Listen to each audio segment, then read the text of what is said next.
এই মুহূর্তে আমরা যে ছবিটি দেখতে পাচ্ছি এটি হচ্ছে চট্টগ্রামের ফটিকছড়ির কাজিরহাট মাঝপাড়া এলাকার একটি ছবি। আমরা দেখতে পাচ্ছি একটি ছেলে বন্যার পানিতে ভেসে যাওয়া থেকে বাঁচার জন্য একটি বিদ্যুতের খুঁটি জড়িয়ে ধরে রয়েছে এবং তাকে উদ্ধারের জন্য স্থানীয়রা বিভিন্নভাবে চেষ্টা করছে।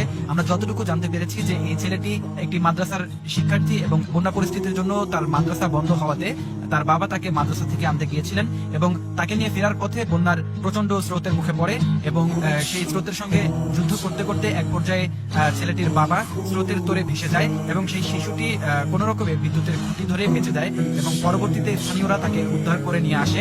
আমরা দেখতে পাচ্ছি যে তাকে এই মুহূর্তে উদ্ধার করে উপরে নিয়ে আসা হচ্ছে। আমরা যতটুকু জানতে পেরেছি যে বেলা 2:30টার কিছুটা আগে পরে এই সময়টাতে তার বাবা তাকে মাদ্রাসা থেকে নিয়ে আসতে যায়, কিন্তু রাস্তায় তারা প্রবল স্রোতের মুখে পড়ে এবং তার বাবা সেই তখন থেকে নিখোঁজ রয়েছেন।